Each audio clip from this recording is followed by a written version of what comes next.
It's time to improve your customer experience from every possible angle. You're listening to the Keep Optimizing podcast to increase your traffic, improve your conversion rates, and grow your profits. Hello and welcome. I'm Chloe Thomas, the host of this Marketing Focused podcast. If you're not familiar with our format, well, each month we focus on a different marketing method. Could be email or SEO or Facebook ads. And each week I interview a different marketing method expert to explore the latest advice on making it work for you. This month, rather than doing a marketing method, we are all about customer experience, something that's now critical to get right if you want to build future success into your business. We've got 5 episodes coming up for you on this topic where we'll be exploring CX from many different angles. In today's episode, we're starting with customer communications. How can you use them to improve the customer experience, both before and after the purchase? So loads of great tips. This is a tip-heavy episode. We will be talking about welcome campaigns, we'll be talking about abandoned basket campaigns and post-purchase campaigns, plus lots of advice that can improve the quality of your comms and therefore the sales you drive from it across the whole customer journey. Now, do make sure you listen right to the end of the episode, because at the end of the interview, my guest will be sharing some quick-fire insider tips to help you maximize the performance of your email marketing, including loads of great resource advice. And then I will be sharing my take on it all with you, plus outlining some more free ways we can help you improve your customer experience even more. So make sure you stay tuned right to the end. This podcast is brought to you by Klaviyo, the email and SMS platform built just for e-commerce brands. If you're marketing an e-commerce brand, you already know that data changes everything.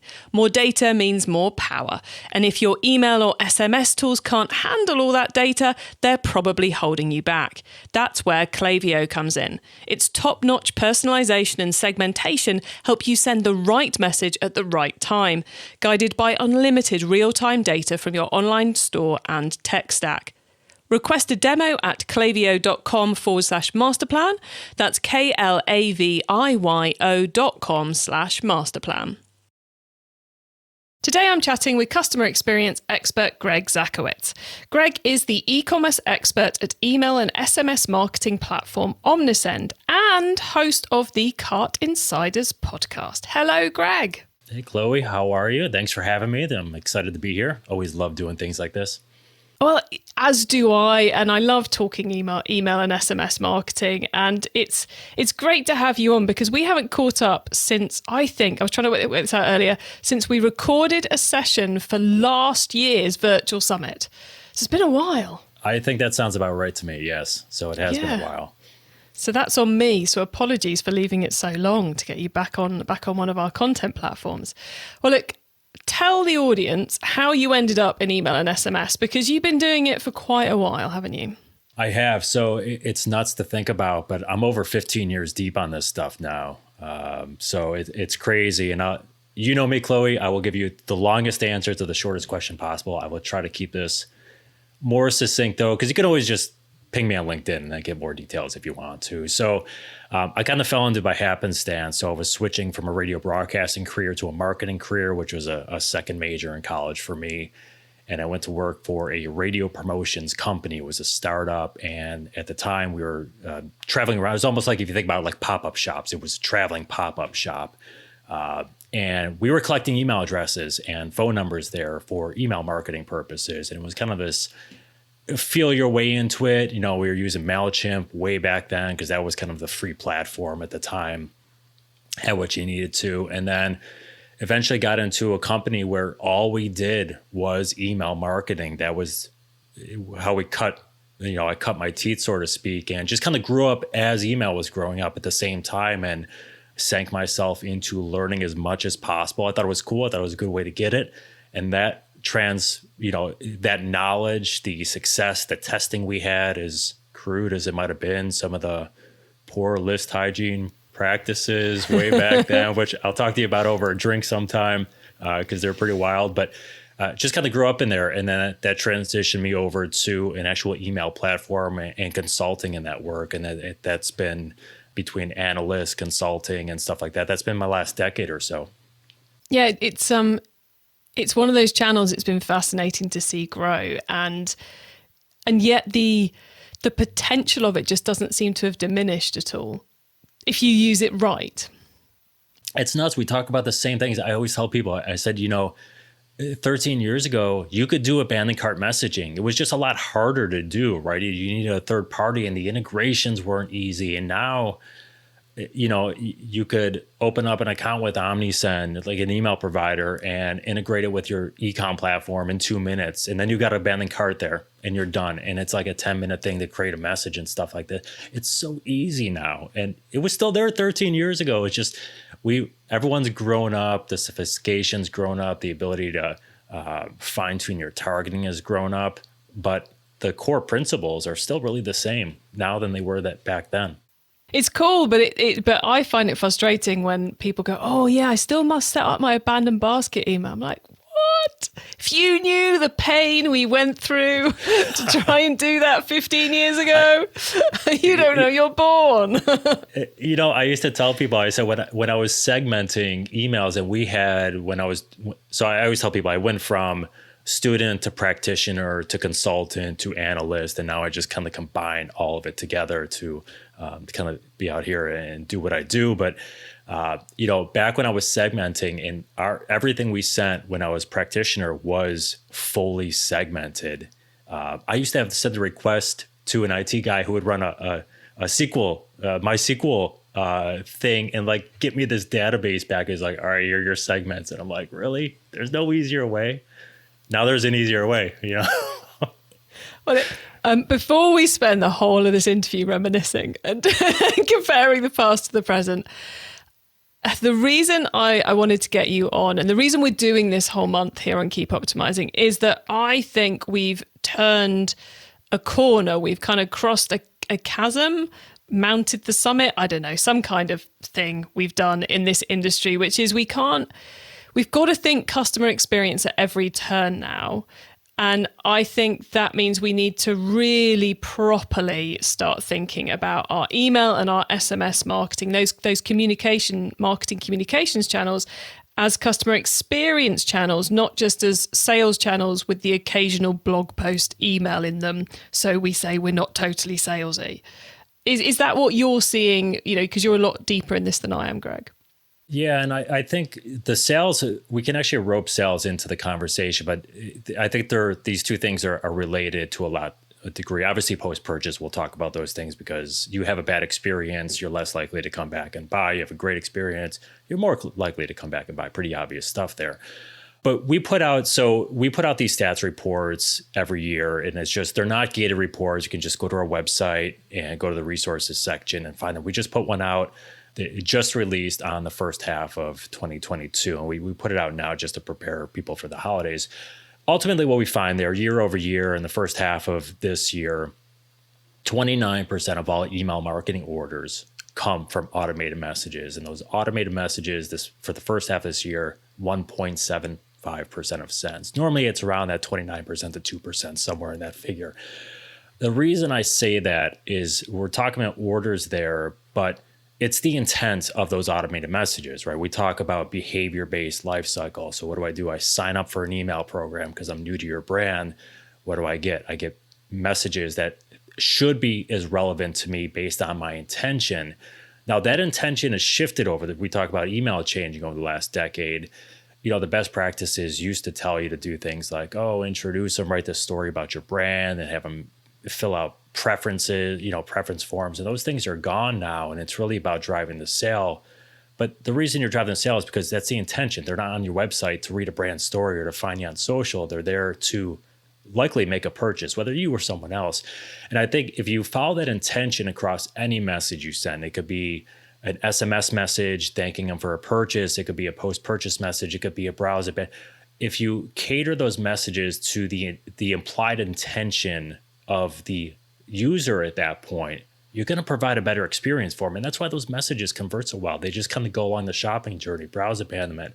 I'm on your website. I'm browsing something in your website. Send me this reminder message.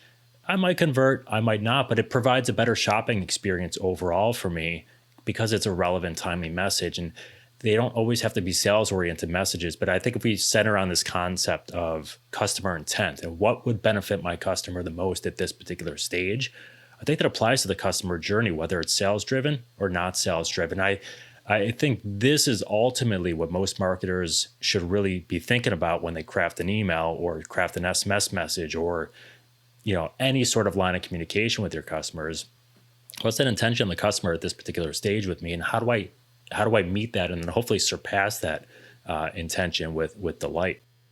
So, are we saying a story and the warmer, the more emotional side of it, we should cut back completely, or is there a place for that when it is the answer to the question, what's the best thing I can send them right now? There's totally a place for it. Yeah, I think in some instances you should cut back. I think a welcome series, a cart abandonment might be another instance, right? They're a little more transactional messages in nature. And I know the welcome, some people will go, well, it's a welcome, I should be introducing myself. Well, you could do that and still be sales oriented and meet that intention. You just don't have to write a paragraph, or maybe you want to write a paragraph if you want to get more into it. You don't have to write a book, right? You don't need 4 paragraphs, especially if people are opening their phones. Like, I'm not scanning that. I want the TLDR version, but I'm not there. Like, I can go to your website and click on About Us and figure out your story. Now, if there's something in that story that is a core component of your brand, then you should be highlighting those things, because that's ultimately, if it's so important, that's what's going to get that emotional connection with your consumers. So that is an area where, you want to bring out that storyteller and the good feel to it, but crafting a whole series on like, hey, this is why we're awesome, and it's about the brand as opposed to like the value adds you offer and products you offer, I think you're doing yourself a disservice. So there's definitely a fine line between the two, but if you can combine them, I think the better off you're going to be, the more you can do so. So it's definitely a blend between the two. So reframing that story to be directly relevant to the barriers to purchase, the questions customers ask, how it then leads into the product you actually, featuring the product and saying, buy this product. Exactly. And I think cart abandonment is a really good example in this case, right? They've carted a product. They've got enough trust in you. They might be wish listing it, but that's okay. But they've got enough trust in your brand where they scoped out something. They've clicked add to cart, maybe for later, maybe they're price shopping, whatever. Right? You don't need to tell them about yourself in those cart abandonment emails, right? You need to, like you said, overcome those obstacles to conversion, right? Is it free returns? Now, again, we go back to like these brand ethos things. If you have something really important, well, we can use that in the cart abandonment message. Don't forget, we are 100% animal cruelty free, organic, whatever it might be, right? Sustainable products or whatever. You can rope those things in, tell a little bit of a story, but still leave it transactional. And in some cases, it's going to be mostly transactional. You're not going to want to promote those things, but look for those areas where you can, and it makes it very subtle, but still in your face. And, if you just think about it, what would matter to me as a consumer? 90% of the time, your answers are right there in front of you. So that makes me think of a brand I interviewed over on our e-commerce master plan podcast recently, who sell makeup specifically designed for the woman who's over 60. When your skin changes, you need different products. And I can see in their abandoned basket, you'd want maybe a small graphic picture of the founder, a reminder why the founder created the business, and a testimonial saying how brilliant this works on your skin. You're not going to put in the abandoned basket email a link to a video explaining how to use the foundation, because that would be a big distraction from the sales process. Whereas one of them would be, whereas the testimonial and the quick founder story would get them over the line.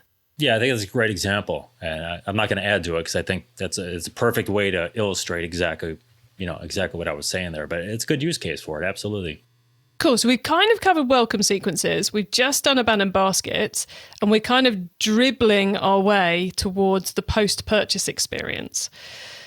This is one I get. So over the years, I've got super excited by different types of emails at different points in my career. And the ones that get me really excited now are the really high quality post-purchase experiences, where they kind of create the experience of the product before it's even in your hands, or they remove challenges you might have, they know you're going to have when you get it. So you're feeling ready to open the box when it arrives. I feel like this is the area where most brands are failing with their automated emails at the moment. Is that what you're seeing too, Greg? Yeah, I've been saying this for probably 7 years. It's probably half true now, but I said this is one of the most underutilized email series you can send, but it's one of the most effective and it's one of the most meaningful for customer retention and just that overall purchase experience. I do see more brands dabbling into it now than I did say 2 years ago, and I think maybe the pandemic kind of accelerated this, try to feel good a little bit more. But I do see more dabbing into it, kind of like we saw browse abandonment like 5 years ago. It was one of these things like, why are people not doing this? You see some, and then all of a sudden it kind of hit this tipping point and they started doing it. I am seeing more of it now, but I still think it's wildly underutilized, like you said.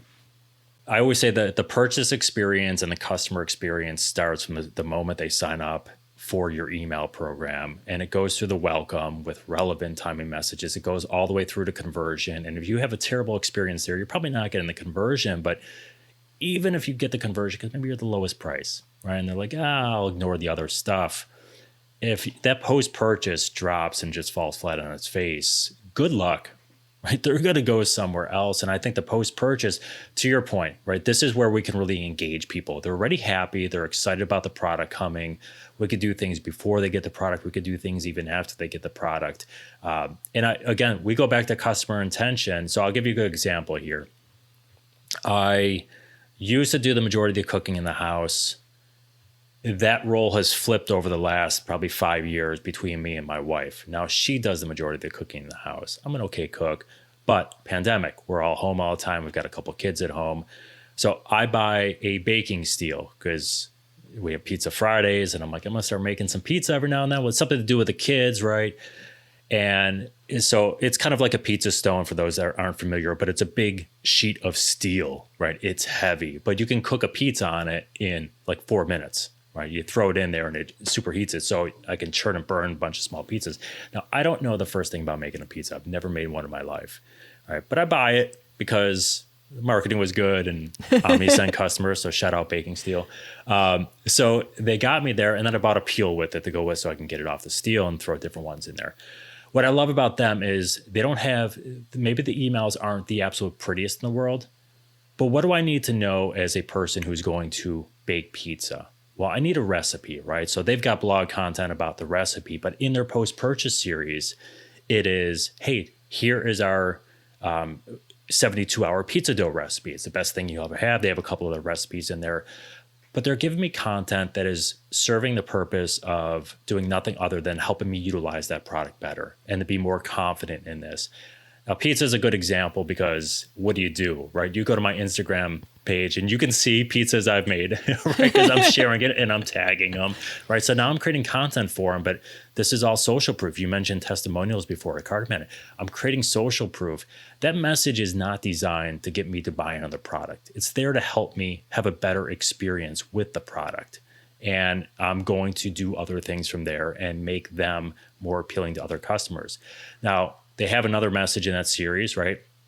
And they'll have different ones, right? If you buy a griddle versus a steel, a pizza stone, a pizza steel, they have a different message for that, giving you different recipes. But these messages do convert for them, right? They wildly drive revenue, but they're not trying to. That's not the purpose. This is all like gravy for them, or pizza sauce for them, I guess, if we want to use some bad analogies here. But I think that's a really good example of how do we get someone to utilize our product better or to feel more confident in what they bought. And I think this is where like product care. So this was another email they have, but I love product care emails. I think it's awesome, right? I don't care if I bought something and it cost $4. You send me a product care email, I immediately think to myself, that's more valuable than $4, right? There's quality behind it because they're telling me how to care for it.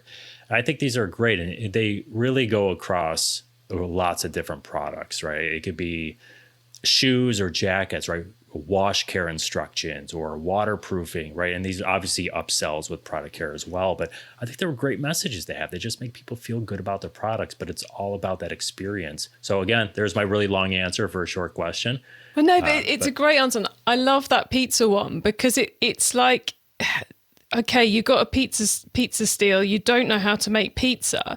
When that arrives, if you haven't had that content in between ordering and arrival, you're like, oh God, I'm opening this up and this is a set of tasks. It's right, I've got to get it out, learn how to use it, learn how to make pizza dough. There's a whole load of stuff I've got to learn as I open that box. They send you it beforehand, then you've already bought the right the right flour, the right water, the 72-hour dough recipe to make the perfect pizza. I'm guessing the 72 hours is how long you have to leave it, curing or whatever it is that dough does. It's fermenting. Yeah. Yeah. So you've probably already got it fermenting. So you're not sat around going, oh, now I can't make any pizza. I've got to wait for I've now got to find the recipe. I've now got to get the ingredients. And it turns it from like a tense, annoying unboxing experience to it's arrived, right, let's get the dough out the cupboard and away we go experience. And that's a game changer for a brand. You can send, if you've done that in advance, you can then send them the review email the day after they've received it, and you'll get some good review content. If you haven't done that, you can send them the review email after that. I don't know, you didn't send me a recipe, I can't find out how to do pizza, and you get something ranty. And it's such a simple thing, but it makes such a big impact. Yeah, and if you think about this too, right? So if I don't get this email, now, one, I might Google on their website and or search their website and say, how do I make the pizza dough? Which their pizza dough, by the way, there's like 3 ingredients. It's so easy to do, right? So like my sons help me with it. They can knead it and all that stuff, and then we just slice it up. But to your point, what am I doing otherwise, right? I'm just Googling pizza dough recipe. Now, I have no idea if that's a good recipe or not. It's going to be like everything else. It's going to be trial and error. What if I Google that and they're really good at SEO, whoever it is, right? It's just recipe.com. And I go with this generic recipe that I just make and it's terrible. What is my thought then? This pizza, this baking steel stinks because it can't make a good pizza. It's not the steel's fault. It's the user error, right? But maybe I just got a bad recipe. So they've got a chef who kind of runs everything, that they do live pizza classes, right? Pizza dough classes. So we talk about customer experiences. They do live classes where you could just sign up. It doesn't cost anything. They send an email about it, and then you go and they teach you different methods for how to make pizza, or it could be croissants, right? You could make a lot of different things, any sort of bread products on there, but they're trying to be the experts in this field. They're trying to engage your customers. They're trying to build a community, and they're trying to do these other things. And we talk about product review messages, right? What am I doing here? Of course, I'll review this thing. You gave me a recipe. That recipe works for your steel. It's awesome. By the way, I now look at you as the expert on that. So any other recipes I'm going to do, now I'm consuming your content because I'm going to check for croissants or check for fried dough or whatever it might be, right? I'm going to do those things on your website now. I'm going to feel connected. And when I need a new griddle, where am I going? I'm going to buy the griddle from you, or I need a bigger peel or whatever it might be. So like these things are all connected here. If you give them the content and you send the review, we know not everyone fills out product reviews, but I am much more likely to share photos on social media and tag you in it, and positively than negatively, even if I don't do a review. And for them, it should be gold. That should be just as good, right? That should be a gold mine for them. Yeah, and it gives you something to talk about. Why are we talking about it? Because they've built your trust in them by giving you good content. That's work. That's given you the experience with your kids, and if your kids have got friends around on Friday night and they're joining in with the pizza, and the friends' parents go, wow, that worked really well. What are you using? You're not going to say just a pizza steel. You're going to say pizza steel from this company. They've got a great recipe. Try the 72-hour dough, and then you can make croissants. And all of a sudden, this whole story comes out. I feel like we could talk about this particular pizza forever. I know. This is like a free advertisement for them, right? Here, let me just give you a quick background about how transformational this can be, right? So I used it. I liked it. I'm like, you know what? This would make a great gift. I'm always very thoughtful about this one thing my wife always tells me. Like, she'll mention something and I'll go on my notes on my phone. I'll just jot it down. And I've got this list for when it's birthday or Christmas or whatever. And she's always like, you always have the most thoughtful gifts. And it's just, I try to remember things. So I I use this thing and I'm like, this would make a really good gift. So last year, my team worked really hard for me. They were under the gun. So I sent them each a baking steel as a thank you gift. It was like a holiday thank you gift, something I do for the team every year. So now but where's the company? All they did was try to make my life easier using their product. And I've turned around and I bought multiple of them and I gave them away as gifts. And now, of course, I tagged them in social media. So I'm not going to be mean to them because that just makes me look bad. So consumer psychology here. But these things where they're not trying to sell something, they then sold multiple of them because I valued the product and I valued the company and I valued my connection and community to it. And boom, here you go. And now you've got a advocate. And we're talking about podcasts about a company now. But I think it's a really good example of just small, simple things add up to really big things. And it comes back to exactly what you were saying at the beginning. Is think about the customer intent. What's the customer doing at this point in time? They're waiting for their product to arrive. What's the best thing I can send them during this, other than delivery information? Is something that makes the unboxing experience and the use case better. Well, we've got 20 blogs about pizza dough. Let's pick the best one link added to an email. And suddenly the experience changes massively. And it's just a bit of thought and scheduling, and all of a sudden away we go. So I love what you said there, because this is one thing, and this might be when we talk about kind of like resources to the end, which I know you always do in your podcast, but this is something where like people want to get started on something. And I always tell people that whatever you want to communicate, whether it's a welcome message or card event, we talk about testimonials, whatever, 95% of what would make an awesome message out of any sort of life cycle message you can send, you probably already created and you probably already have in a website. Testimonials and star reviews, they're already done. They're on your website. Any sort of blog content, product sizing videos, done. How-tos. If you have a product that is demonstrative, you probably have how-tos on there, or social posts with how-tos that you can just convert into an email. So people, a lot of times you get paralysis by analysis. You're like, oh, what do I put in here? Look at your own content. My guess is you have something, almost all of it, already done. You just need to format it into a delivery mechanism like an email or an SMS to push off the most value to it. So a lot of people overthink it. It doesn't need to be overthought. That's one of the reasons I love putting out content like this at this time of the year, because I know everyone's kind of like up against it as this episode goes out. But these are simple tweaks you can make that don't take a lot of time and could make a huge difference on customer satisfaction this year and sales this year in the earlier pieces in the buying journey, but also which are going to pay off for you next year as well. And it's not difficult. It's not difficult stuff, this, honest everybody. Greg, before we wrap up on this section of our chat, anything we should really have mentioned to improve customer experience across our marketing comms channels? So it's advice that I know you've given before and other people have given before, but I would reiterate it. I would go through your own purchase process and go through your competitor's purchase process and document what happens, how you feel, and kind of look for those blind spots where maybe you're neglecting here. And this could be, common neglecting things are order and shipping confirmation messages or order and shipping confirmation SMSs. These are areas where a lot of people, they just have the prefab templates go out, and you can make those better, right? You can drive sales from them, but you can make customer service sections on there to make it more friendly and provide easy links for those. People click on them, they check them. If you don't have SMS going for order and shipping confirmation, I think it's a great way to really add value to the purchase experience. All right, so people always love to know when it gets shipped. They want to know when it's out for delivery. Like, those are things that people just love. I get them all the time, and I'm like, oh, that's great. I know to look out for it today.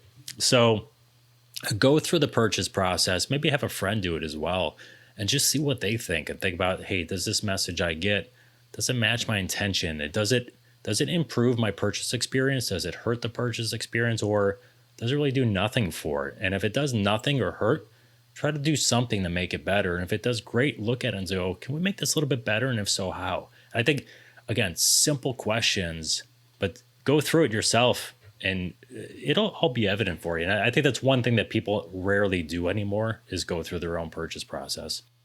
Yeah, and it's So you'll find so many things you think are working, which actually aren't working, or which you're convinced you've updated, but you actually didn't.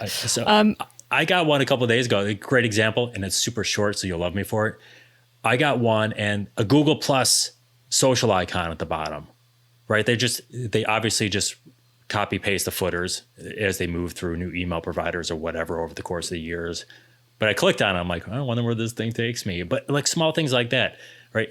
Do I think less of the brand? Well, I think they're not as detailed as they probably were. Does that reflect the customer service? It probably doesn't. But perception's reality from the consumer perspective, right? If you're not paying attention to that and you let that slip through the cracks, what else you let slip through the cracks? So I think it's a good example, right? Check it out. Google Plus, yeah, that went away 4 years ago. Let's remove it. Yeah, let's get rid of your Google Plus logos, everybody. Well, look, Greg, it's been brilliant picking your brains about how our comms can improve our customer communication experiences. Listeners, remember to stay tuned right to the end, though, so you don't miss out on Greg's insider tips on customer experience and my suggestions for more free resources to help you improve things even further in your business. This podcast is brought to you by Klaviyo, the email and SMS platform built just for e-commerce brands. If you're marketing an e-commerce brand, you already know that data changes everything. More data means more power. And if your email or SMS tools can't handle all that data, they're probably holding you back. That's where Klaviyo comes in. Its top-notch personalization and segmentation help you send the right message at the right time, guided by unlimited real-time data from your online store and tech stack. Request a demo at klaviyo.com/masterplan. That's KLAVIYO.com/masterplan. Okay, Greg, so far we've gone deep into customer communications, customer experience. Now you get to wow us with your insider knowledge about let's just say the whole world of e-commerce for the sake of clarity here. So for the following questions, your answer can be anything to do with customer experience in e-commerce, which of course includes everything we've already been talking about. So Greg, are you ready for these? I am ready. Okay. Let's start with newbie advice. If we've inspired someone to take their first step, what do they need to know to give themselves the best chance of success? So I think one, go through the purchase, like go through your own processes, I think is always a good way to do it. So if you have a welcome series, get an email address, sign up for the welcome series, check the timing, see if the messages fit, see what they're doing here. Do the same thing for your competitors, of course, right? So, or even not competitors, right? Just other people. There's a lot you can learn from industries not like yourself. So go through the process like you're a consumer or customer. You'll learn tons. You're a newbie. You're going to want to learn. I always tell e-commerce, email marketing, like these things, they evolve quickly, but they also evolve slowly and over time, right? It's kind of this like weird dichotomy in the industry. So a lot of people have gone through this. I've been through 15 plus years of this. Like you've been in this for a while. There's still a lot of stuff I don't know, but there's a lot of stuff I love to share. So this is where Twitter, LinkedIn, super helpful. If you've been to an e-commerce conference, people love to share with the community. It's a great community. Everyone knows everyone. Everyone's willing to give stuff away. Connect with people on Twitter and LinkedIn, right? Ask them a question. If you don't know something, check out community forums. Like you could do an email geek Slack channel, which if you have specific questions, great. Shopify has a Slack group as well, where there's different channels for different things, whether you're a vendor or a merchant, whatever, but you can ask questions. Like use that community because the community is awesome. So I would say just go through and utilize the resources and ask questions because people will give you the answers, right? Or they'll give you perspective on answers. Then you can formulate what works best for you. So that's where I would go with it. It's immensely helpful just asking people. Yeah, just ask everybody. I love that advice. Now, once you've started, of course, you've got to keep optimizing. So what's your favorite way to improve performance? Slowly, but surely, right? So when you talk about, let's say, your own emails, right? So, okay, I've got a welcome message, but Greg tells me it could be better, right? Because I'm not doing these things. Well, how do you know it could be better? Well, maybe it can. Maybe I'm just dead wrong, right? But look for, hey, do I have high opens, but I don't have high clicks? Or do I have high clicks, but it's not converting, right? We're figuring out where that gap kind of falls off. And then think to yourself, we go back to the intent of the customer. Think to yourself, if I'm a customer, and this is why it's helpful to kind of go through your own process. Well, why did I sign up? Am I getting what I thought I was going to get from the company? And if you do that, you can figure out, usually identify that one place where you can optimize small things. And like I used to have a boss that said, shavings make a pile, right? So you optimize those small things, they'll build over time. So look for where the fall off is, kind of jump in there.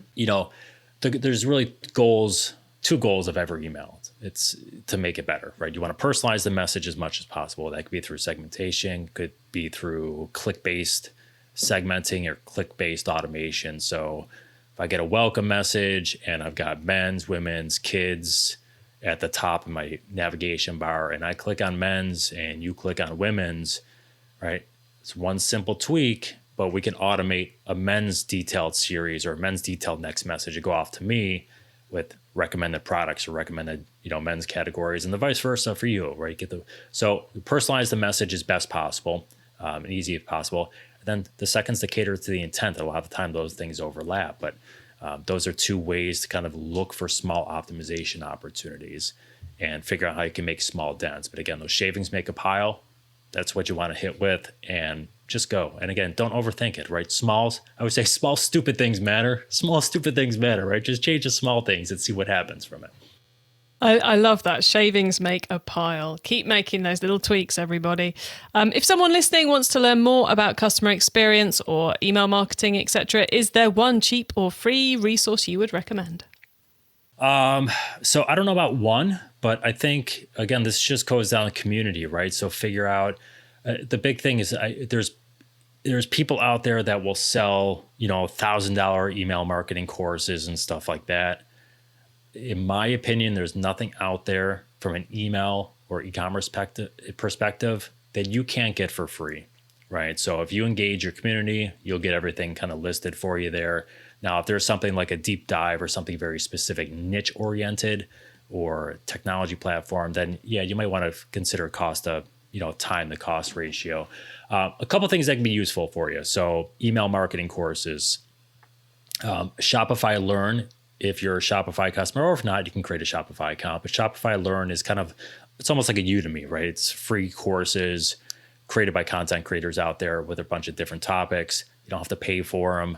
I have one that I did 6 months ago, maybe, on 3 automated messages that every brand should have. So you can always just search there. But you just type in email marketing, you'll get a list of them there. Check out Shopify Learn. I mentioned the Slack communities already. I think those are really good because they broke down by email design or deliverability, right? Kind of whatever specialty for email you want to do is in there. Ask questions. And, if you don't know who to find on LinkedIn or Twitter, you're like, I just type in email marketing, right? You're like, oh, I find Greg, I find this person over here. Here's what you do.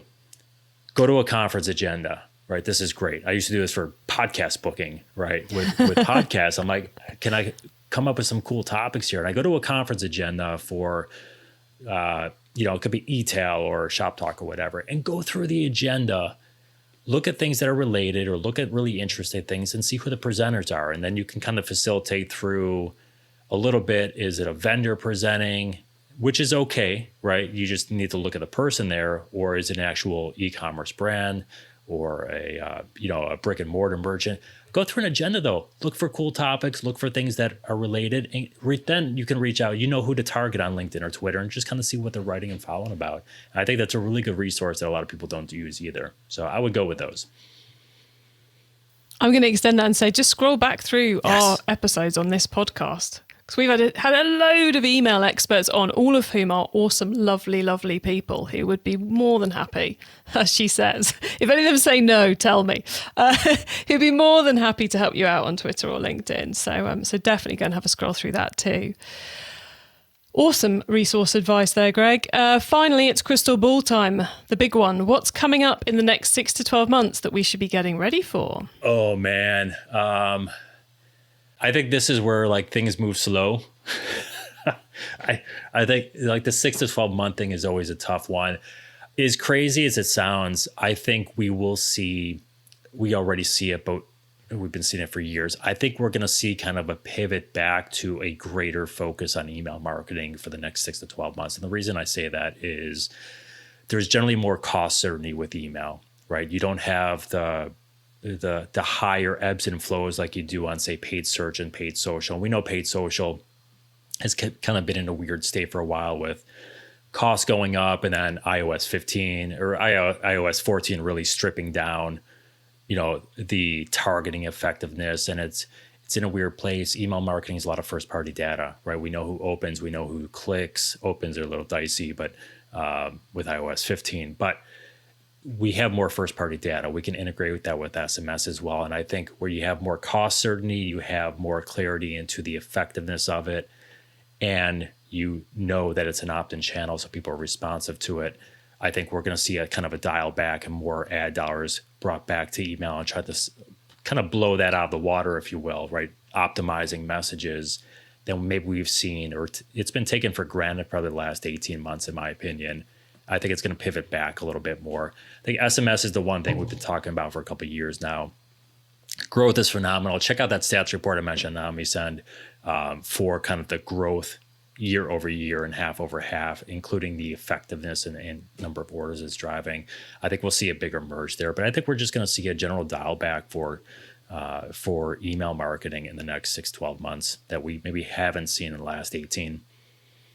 I've seen at least one Facebook ads shiny expert on Insta or TikTok or something. At least one of them has been saying email marketing is the new exciting thing. So I think that proves the point. They're all coming over to email marketing. So yeah, now's the time to up your email game, everybody. Greg, we are very nearly at the end of the show. So could you please let the listeners know where they can find you and omnisend? Yeah, so myself, mostly active on Twitter and LinkedIn. I'm on Instagram as well. I'm not overly exciting, though. So you could just plug in my name. If you misspell it, autocorrect will work for it. So it's not too common. So if you're into sports or astrophysics, my Twitter is about 60% business, 38% sports, about 2% astrophysics stuff. So I'm a big sports nut there. But LinkedIn, Twitter for me. For omnisend, obviously omnisend.com. You could do pretty much any social media platform /omnisend. We'll get you there. We're active and we monitor all the ones we are on. We're starting to do a little more with YouTube now. So talk about YouTube, another great resource for people as well. We're starting to do a little more with YouTube. We have an omnisend Academy, which is also free. So courses and, there's onboarding things specific to omnisend, but not everything is omnisend specific on there, more e-commerce, email related there as well. So you can find us there. And then those stats reports I mentioned, they're not gated. We're not going to ask you for email address. So just go check out the reports, but they're really good benchmarking tools and just kind of insights. We try to provide a little context behind some of the data you're seeing on there as well. So you kind of see these trends evolve. So that's what I would say. And just feel free. I'm an open book, so feel free to reach out to anyone, either me or anyone at omnisend. We all love our people. Awesome. Thank you, Greg. And thanks so much for coming on the podcast. I'm off now to make a pizza, I think. It's going to have to be pizza for dinner. It won't be as good, though, I promise. No, it's gonna be one out the freezer. But look, thank you so much for being on the show. It's been awesome chatting to you, as always. So thanks for bringing all your advice. And thanks for having me, Chloe. This was fun. Thank you so much. So we go, loads of easy tips for improving the customer experience levels of your email and a little bit of SMS marketing. I think drilling it back to, as Greg says, the customer intent, what's going to benefit them most? What do they want to hear from me at this point in this email? And reframing the content you're sending out there to drive the next step in the purchasing chain, and find a way in your post-purchase emails to get them as excited about your product before it arrives as we were talking about that pizza. Love all those tips. Now, you can get links to all the things we discussed, all those bits that Greg mentioned, the full transcript of the episode, our notes, and more at keepoptimizing.com, or use our direct to episode links. So that's keepopt.com, and then whatever the number of this episode is, and any episode we've ever put out, put that in the URL bar and you will go straight to the correct page on the website. Once you get to the website, make sure you add yourself to our email list so you don't miss out on any of the other things I share to help you improve your business. Regular listeners will know I'm normally talking about a webinar at this point. We are not doing a Q&A webinar this month because I figured in the first week of December, you guys have enough to be doing without coming and listening to a customer experience webinar. So we're not doing one. But do sign up to our email list because we'll be sharing loads of useful things over the next couple of weeks and months, as always, to help you improve your business. Thank you so much for tuning in to this episode of the Keep Optimizing podcast. If you've enjoyed it and want to continue learning about customer experience or email marketing right now, scroll back up your feed. You'll find loads of our seasons on email with loads of great advice within those. And if you want more on customer experience, we did a whole masterclass on conversion rate optimization a little while ago. That's episodes 10 to 13 if you want to check those out. And please do tell your fellow marketers about the show because I want to help as many marketers as possible to improve the performance of their e-commerce marketing. Have a great week and make sure you listen to the next episode so I can help you to keep optimizing your marketing. Access everything Keep Optimizing at keepoptimizing.com. That's with an S, not a Z.